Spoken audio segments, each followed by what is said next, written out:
तो फेज 2 भी आपने 2 बार क्लियर किया है? 2 बार क्लियर किया। तो फेज 2 में क्या आपने देखा, क्या सीखा, मतलब कैसे हेल्पफुल साबित हुए सारी चीजें बताइए आप। सर मैं तो ये कहूँगा कि फेज 2 में अगर यहाँ पे जो कोई तैयारी कर गया ना फेज 2 की, तो मतलब किसी टाइप से रुकने वाला ही नहीं है सर। अगर मतलब 15 का ग्रुप बनाते हैं, अगर 15 में से एक भी चुनेंगे ना सर, तो अचीवर्स डिफेंस अकेडमी का ही होगा। मैं अक्षय चौहान आप सभी का अचीवर्स डिफेंस एकेडमी के यूट्यूब चैनल पर बहुत बहुत स्वागत करता हूं बेटा। तो आज हमारे साथ है योगेश सन ऑफ वेदपाल, जो कि है बूरे हिसार का रहने वाला है। और इस बच्चे का एग्ज़ाम क्लियर हो चुका है, एयरफोर्स का फेज़ 1, फेज़ 2 क्लियर हो चुका है, मेडिकल क्लियर हो चुका है, और अब ये वेट कर रहा है प्रोविजनल सिलेक्शन लिस्ट और फाइनलिस्ट का, क्योंकि इसके मार्क्स बहुत ज़्यादा हैं। तो he will definitely join the Indian air force in at the end of this year. ठीक है, तो इससे पूरा देखेंगे इसकी जर्नी, कैसे इसने तैयारी की, कौन कौन सा सब्जेक्ट कितना इंपॉर्टेंट है, और कैसे फेज़ 1 हुआ, कैसे फेज़ 2 हुआ, पूरी जर्नी इससे जानने वाले हैं। तो बेटा अगर आप एयरफोर्स नेवी एनडीए के स्टूडेंट हैं या उसके लिए तैयारी करते हैं, तो आपके लिए वीडियो बहुत ज़्यादा इंपॉर्टेंट होने वाला है, कि हो सकता कोई भी टिप्स एंड ट्रिक्स आपको एग्जाम के लिए बहुत ज़्यादा बेनिफिट कर दें। तो बेटा अचीवर डिफेंस एकेडमी वो संस्था है जो दे चुकी है अभी तक 1300 plus selection in air force navy and NDA. तो अगर आप भी तैयारी करना चाहते हैं एयरफोर्स नेवी एनडीए की, तो नीचे दिए गए कॉन्टैक्ट नंबर पर कॉल करके पूरी जानकारी प्राप्त कर सकते हैं, क्योंकि जल्द आपका जो नंबर है उसमें आपका नोटिफिकेशन जारी होगा और जनवरी में आपका एग्जाम हो जाएगा। So don't wait, call now. अभी जानेंगे योगेश से पूरी जानकारी। तो बहुत बहुत बधाई बेटा योगेश आपको। Thank you sir, thank you very much. तो योगेश का फेज 1 हो चुका है, फेज 2 जैसा कि मैं आपको बता चुका हूं। तो बेटा बिल्कुल स्टार्ट से स्टार्ट करते हैं। एक बात और मैं आपको बता दूं योगेश के बारे में, जो 2021 में या 2020 में 2020 में सर, 2020 में जो एग्ज़ाम हुआ था नवंबर 2020 में, जिसकी एनरोलमेंट लिस्ट जारी नहीं हुई थी, पीएसएल जारी हो गई थी, और फाइनल सिलेक्शन इस बच्चे का होना था उसके अंदर, लेकिन उसमें भी इसका सिलेक्शन नहीं हो पाया। क्यों? क्योंकि जो रिजल्ट था वो भर्ती थी वो रद्द कर दी गई थी। फिर भी बच्चे ने हार नहीं मानी और अपनी कंटिन्यू की तैयारी, और अब एट लास्ट ये ज्वाइन करने वाला है इंडियन एयरफोर्स। तो बेटा बहुत लंबा स्ट्रगल रहा आपका। हाँ जी सर, बहुत लंबा स्ट्रगल है सर। ये मान के चलो सर कि 2018 में 12th की थी हमने, 2018 मार्च में एग्जाम दे के 12th की थी सर, तो लगभग 4-5 साल हो गए सर। तो काफ़ी लंबा सफर रहा सर। मतलब 2018 से तैयारी कर रहे हैं आप। मतलब अचीवर्स के बारे में किसने बताया आपको? आपने 12th कब की, पहले तो ये बात करते हैं। 12th सर 2018 मार्च में हमने 12th कर ली थी सर। मार्च 2018 में आपने 12th कर ली। उसके बाद फिर आपका हिसार आना कैसे हुआ? वैसे तो नज़दीक ही आपका हिसार। नज़दीक ही सर, और वैसे अचीवर्स के बारे में सर बहुत सुना था, और आसपास के बच्चों में काफ़ी चर्चे थे। कुछ बच्चों ने सिलेक्शन भी ले चुका थे सर, तो उन्होंने बताया कि अचीवर्स डिफेंस अकेडमी अच्छी है, इसलिए तो सीधे यहीं पे चले आए सर। बहुत बहुत बढ़िया बेटा। तो जैसा उन्होंने बताया एट लास्ट वैसा आपको मिला, तभी आप लगातार 2 नहीं 3 बार आप सिलेक्शन अब लेने वाले हैं। हाँ जी, लगातार सिलेक्शन। तो सर जैसे जैसे चलते गए वैसे वैसे टीचर का साथ मिलता गया और सिलेक्शन होता गया सर। बिल्कुल बिल्कुल। तो अगर बात करें बेटा 2018 में आप आ गए थे यहाँ पे, तो फिर जब आप आए, तो जब बच्चा आता है तो उस टाइम पे उसके अंदर बहुत ज़्यादा एनर्जी होती है, लेकिन जब वो थोड़ा सा नेगेटिव होता है बीच में, उसके बाद दोबारा एनर्जेटिक होता है। मतलब पूरे टाइम तक, इतने 4 साल तक पॉजिटिव रहना एक बहुत बड़ी चीज़ है। हाँ जी सर। तो पॉजिटिव कैसे रहे आप? सर शुरू स्टार्टिंग के वही बात है, शुरू के फर्स्ट अटैम्प्ट तक बहुत ज़्यादा एनर्जी होती सब में, लेकिन हमारे स्कूल में सर इतनी बेसिक स्टडी मेरी मतलब इतनी अच्छी नहीं थी, और तो बच्चे काफ़ी अच्छे थे। मेरी इतनी अच्छी स्टडी तो थोड़ा ज़्यादा टाइम लगा सर उस लिए, लेकिन जैसे जैसे कवर कर देगा। और सर मतलब जुनून इतना था कि जाना ही बस एयरफोर्स में है। हमने सर ना ही ग्रेजुएशन, ना ही कॉलेज में एडमिशन लिया, ना ही किसी और जॉब की तैयारी की। हमने सिर्फ एयरफोर्स के एग्ज़ाम दिया, एयरफोर्स के फॉर्म दिए, बाकी और किसी जॉब के लिए हमने अप्लाई भी नहीं किया सर। मतलब कंप्लीटली डेडिकेशन था आपके अंदर शुरुआत से ही। परसेंटेज कितने थे आपके 12th में? सर 75%। मतलब 75% बच्चे थे। मैंने बेटा ऐसे ऐसे बच्चे भी देखे हैं यहाँ पे एकेडमी में, जिनके 97-98% थे, वो भी सिलेक्शन नहीं ले पाते, और जिनके 50, 55, 60% तक, 55 वाला तो भर ही सकता है, मतलब 55-60% तक जिनके मार्क्स हैं, परसेंटेज ऑफ मार्क्स है, वो भी यहाँ से सिलेक्शन लेके गए हैं। तो आप अगर एक्सपीरियंट है तो कोई फ़र्क नहीं पड़ता आपके 12th में कितने % मार्क्स आए हैं। अगर आपके अंदर जज्बा है, जुनून है, और आपको एक प्रॉपर गाइडेंस जो कि अचीवर डिफेंस एकेडमी आपको प्रोवाइड करती है, अगर मिल जाए तो आप 100% सिलेक्शन ले पा रहे होंगे। तो बेटा अगर आप बात करें तो यहाँ पे डेमो लगाया स्टार्टिंग में आपने? हाँ जी सर, यहाँ पे 2 दिन का डेमो लगाया, और सभी टीचर मतलब अच्छे मिले सर।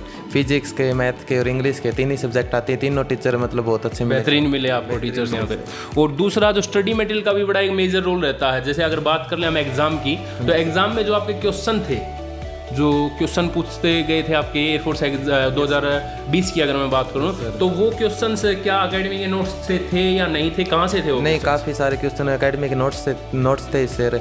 और सबसे बड़ी बात ये थी कि यहाँ से मैंने बताया कि बेसिक स्टडी इतनी अच्छी नहीं, तो बिल्कुल जीरो से स्टार्ट किया सर, और वहाँ से चलते गए और आखिर तक चलते गए सर। तो इसलिए जो जितना भी पढ़ा सर, 0 से लेकर 100 तक हमेशा अचीवर डिफेंस अकेडमी से ही मिला सर। बहुत बहुत बढ़िया बेटा। तो मतलब बच्चे, टीचर्स तो सभी बच्चों को पढ़ाते नहीं, बच्चे के अंदर भी जुनून होना चाहिए। तो अगर आपके अंदर थोड़ा भी जुनून है तो बेटा कोई मुश्किल नहीं है एयरफोर्स में लगना, जिस प्रकार से योगेश लगा है कंटिन्यूस नहीं। 2018-19 में इसने 19 में भी एग्जाम दिया था, 2018 में एग्जाम दिया था सर। अच्छा, लास्ट वाला 2018 में एग्जाम दिया था। फिर उसमें क्या रहा आपका? 2018 में मतलब फिजिक्स में बहुत ही कम मार्क्स आए थे, फिजिक्स में वीक रह गए। लेकिन 2020 में, नवंबर 2020 में आपका क्लियर हो गया। नवंबर 2020 में स्कोर क्या था बेटा आपका? सर 45 मार्क्स थे सर। 45 मार्क्स थे। और इस बार इसका जो स्कोर है, जो अभी एग्जाम हुआ है, उसमें 50 है मेरे ख्याल से, 50.25 सर। 50.25 है। तो मतलब कंटिन्यू रहना भी एक बहुत बड़ी चीज़ होती है बेटा। ठीक है, तो अगर बात कर लें बेटा हम मैथ्स के लिए, आप बच्चों को क्या सलाह देना चाहेंगे? क्योंकि आपको पता है अभी जनवरी 2023 में एक और इनटेक या भर्ती होने वाली है, जिसका नोटिफिकेशन नवंबर मतलब अगले महीने नवंबर 2022 में जारी हो जाएगा, फर्स्ट वीक में। ठीक है, तो उसके बाद 3 महीने बाद आपका पेपर रहेगा। तो बच्चों को क्या कहेंगे आप अबाउट मैथमेटिक्स? 1 बाय 1 सारे सब्जेक्ट लेंगे, मैथमेटिक्स के बारे में क्या राय देना चाहेंगे आप? सर यहाँ पे जो अपनी अचीवर डिफेंस अकेडमी मैथ्स की बुक मिलती है सर, मैथ्स की बुक मिलती है अचीवर डिफेंस अकेडमी की तरफ से, तो मैं तो ये कहूँगा सर बहुत अच्छी बुक है। आप बार बार सिर्फ उसको पढ़ो, ज़्यादा मटेरियल पढ़ने की जरूरत है नहीं, बार बार एक ही किताब को पढ़ो सर। एक किताब को कहते हैं 100 किताबों में मत पढ़ो, एक किताब को 100 बार पढ़ो। बिल्कुल सही। मतलब एक बुक को 100 बार पढ़ना ज़्यादा बेहतर है बजाय किसके 100 किताबों को एक बार पढ़ने से। बिल्कुल सही बात कही है बच्चे ने। तो बिल्कुल सही कहा बेटा। अगर बात कर लें हम इंग्लिश की, तो इंग्लिश में क्या किन चीज़ों का ध्यान रखना? तो इंग्लिश तो सर हमने आपसे ही पढ़ी, तो कोई कमियाँ नहीं थी। और वैसे भी इंग्लिश सर मतलब हमारे स्कूल टाइम में जो इंग्लिश कराते हो ग्रामेटिकली मतलब एक रट्टाफिकेशन टाइप ही होती है सर स्कूल में तो। लेकिन यहाँ पे आके जो असल मतलब ओरिजिनल इंग्लिश जो एग्जाम में आती है या वो ग्रामेटिकली इंग्लिश समझी हमने सर। बिल्कुल बिल्कुल। मतलब बेटा जो आप इंग्लिश स्कूल में पढ़ते हैं उसमें और कंपटीशन एग्जाम इंग्लिश में बहुत फ़र्क होता है। आप एग्जाम ना स्कूल में पढ़ते हैं भाई noun, what is noun, what is pronoun, लेकिन उनका मेजर सा कोई रोल नहीं रहता कंपटीशन एग्जाम में। कंपटीशन एग्जाम में एप्लीकेशंस ऑफ ग्रामर का रोल होता है। तो जो अपनी बुक थी अचीवर डिफेंस अकेडमी की, या जो गाइडेंस था टीचर का, मेरा या प्रत्येक टीचर का, उससे वो एक आपको मोर देन सफिशिएंट साबित हुआ। बहुत ज़्यादा सफिशिएंट साबित हुआ सर। स्पेशली इंग्लिश भी, क्योंकि इंग्लिश तो मतलब आती नहीं है सर हमें ज़्यादा हमें अपनी लोकल पे ही ज़्यादा ध्यान रखते हैं, इसलिए सर तो इंग्लिश का तो बहुत अच्छा रोल रहा सर। ठीक है, और सबसे ज़्यादा मार्क्स भी सर वैसे देखे ना, सबसे ज़्यादा मार्क्स इंग्लिश में ही बनते हैं सर। कितने मार्क्स आए सर?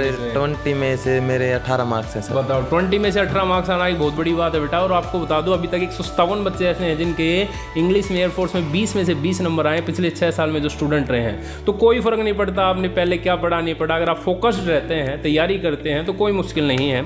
ठीक है, उसके बाद फिजिक्स, जिसमें मतलब 2018 में जो आप पार नहीं कर पाए जी सर, उसमें कैसा रहा आपका? सर फिजिक्स की जर्नी तो मतलब काफ़ी सबसे हार्ड फिजिक्स की जर्नी थी सर। क्योंकि जब स्टार्टिंग से चले थे तो बस 3-4 मार्क्स पे ही रह जाते थे सर, क्योंकि फिजिक्स बिल्कुल ही नहीं आती थी सर। तो फिर जैसे जैसे पढ़ते गए सर, मतलब सबसे ज़्यादा टाइम फिजिक्स को ही दिया, बाकी सारे सब्जेक्ट एक तरफ और फिजिक्स एक तरफ सर। अच्छा। तो जैसे जैसे फिजिक्स पढ़ते गए सर, बार बार पढ़ना, बार बार उसको याद करना, तो ऐसे मतलब छोड़ ही नहीं सकते थे बिल्कुल भी। थोड़ा सा गैप दिया और फिर से भूल जाना। मतलब मैक्सिमम बच्चे मैंने देखा है मैथ्स इंग्लिश को क्लियर कर देते हैं कट ऑफ को, लेकिन फिजिक्स में बड़ी दिक्कत आती है। टोटल कट ऑफ भी क्लियर कर देते हैं, लेकिन इंडिविजुअल जो कट ऑफ होती है वो भी आपको पास करनी होती है, और फिजिक्स में बच्चे रह जाते हैं इसमें।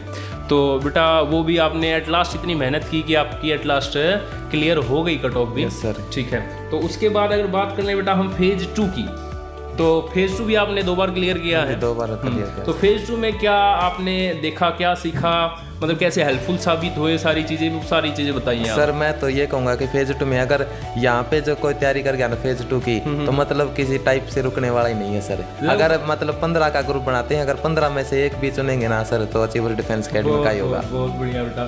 मतलब ये देखा गया एक्सपीरियंस, सच्चाई कह रहा है बच्चा, इसमें कोई दो राय नहीं है, बिल्कुल सच्चाई है। ये ऐसा हुआ है कई सेंटर्स पे कि अगर फेज 2 में एक भी बच्चा सिलेक्ट हुआ 15 में से, तो भी वो अपनी अकेडमी का, अचीवर डिफेंस अकेडमी का रहा है। फेज 2 का सिलेक्शन रेट तो लगभग 100% अपना 100% सर। कोई बच्चा 1% हो सकता है फिजिकल में रह जाए, लेकिन कोई भी बच्चा ऐसा नहीं है जो कि आपका ग्रुप डिस्कशन में बाहर और अब की बात तो सर सबसे पहले कि मेरे मार्क्स मुझे लगता था क्लियर हो जाएगा, तो सबसे पहले मैं आया था यहाँ पे फेज 2 की तैयारी करने।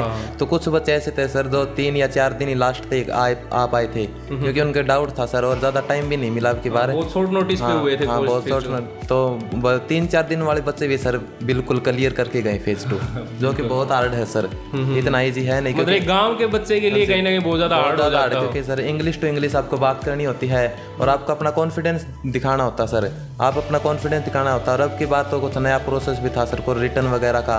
लेकिन अगर आपकी अच्छी तैयारी है तो कोई फर्क नहीं पड़ता, थोड़ा लेकिन आपकी अच्छी तैयारी है तो बिल्कुल कोई फर्क नहीं पड़ता सर, और यहाँ पे कर गया तो बिल्कुल 100% करेगा ही करेगा। ठीक है।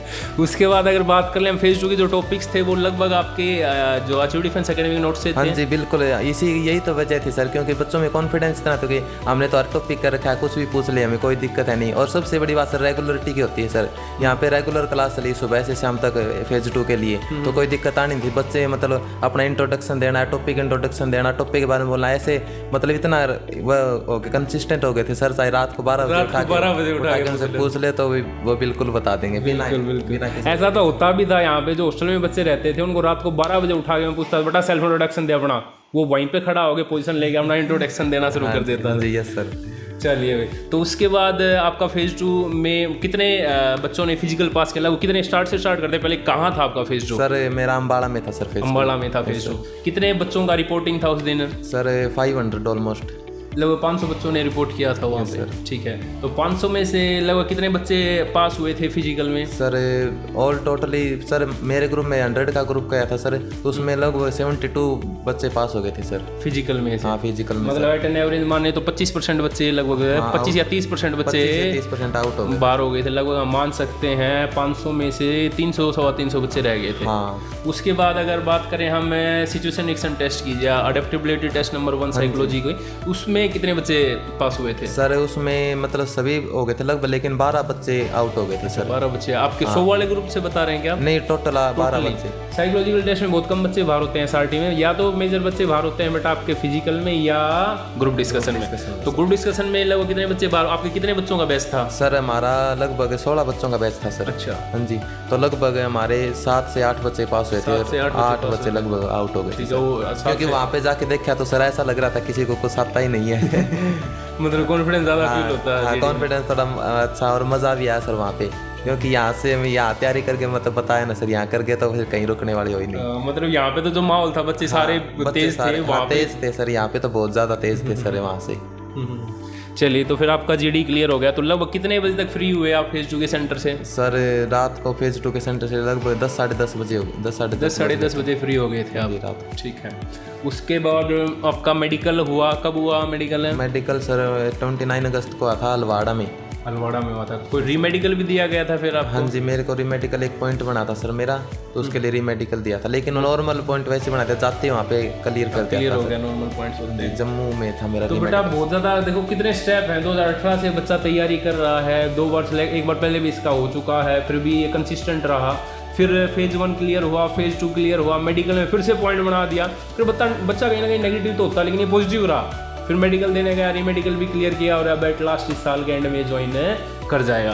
तो बहुत बहुत बधाई हो बेटा आपको वंस अगेन। हाँ जी, थैंक यू सर, आपको भी बहुत बहुत धन्यवाद। और आपके जो छोटे बहन भाई, अभी तो लड़कियों को भी अलाउ कर दिया गया है इंडियन एयरफोर्स में, अब की बार जो इंटेक होगा उसमें गर्ल्स भी अलाउड है सर। गर्ल्स भी अलाउड है, तो उनको क्या मैसेज देना चाहेंगे? अगर आप वो 12th कर चुके हैं तो उनको क्या डिफेंस के लिए क्या, कैसे आप उनको? सर मैं तो यही कहूँगा कि आजकल मतलब सर स्टडी का तो चाहे कितना ही पढ़ लो, कोई BA कर लो, BSc कर लो, मतलब बहुत रेयर चांस है कि उस स्टडी से मतलब बहुत लंबी हो जाती है स्टडी सर। तो अपनी अगर यंग एज में कोई जॉब चाहते हो, और सबसे ज़्यादा यंग में तो जवान अपने हरियाणा में, राजस्थान में, यहाँ पे तो sir army, Indian air force, navy, इन्हीं का सर ज़्यादा ट्रेंड चल रहा है। तो अगर आपको अपने आसपास बिल्कुल पास के सेंटर में आपको तैयारी करनी है तो अचीवर्स डिफेंस अकेडमी आपके लिए बिल्कुल सूटेबल और परफेक्ट है। Okay, so thank you so much बेटा। इसी प्रकार के और वीडियोस देखने के लिए इंटरव्यूज आते रहेंगे इस पे, तो आपके भी हो सकता है एरिया कोई बच्चा आपको मिल जाए, ठीक है। तो अगर आप तैयारी करना चाहते हैं जनवरी 2023 में जो एग्ज़ाम होने वाला है एयरफोर्स का, तो उसके लिए बैचेस स्टार्ट हो चुके हैं अचीवर डिफेंस एकेडमी। इसके अलावा अगर आप एनडीए की तैयारी करना चाहते हैं जो कि अप्रैल 2023 में एग्ज़ाम होना है, उसके लिए भी बैच स्टार्ट हो चुके हैं। So don't wait, call now 70 156 78 701 for more information. Thank you so much, thanks a lot. अभी तक आपने चैनल सब्सक्राइब नहीं किया तो कर लीजिए ताकि आपको और नोटिफिकेशन मिल सके। Thanks a lot. जय हिंद, जय भारत। अचीवर्स का सहारा, सिलेक्शन तुम्हारा।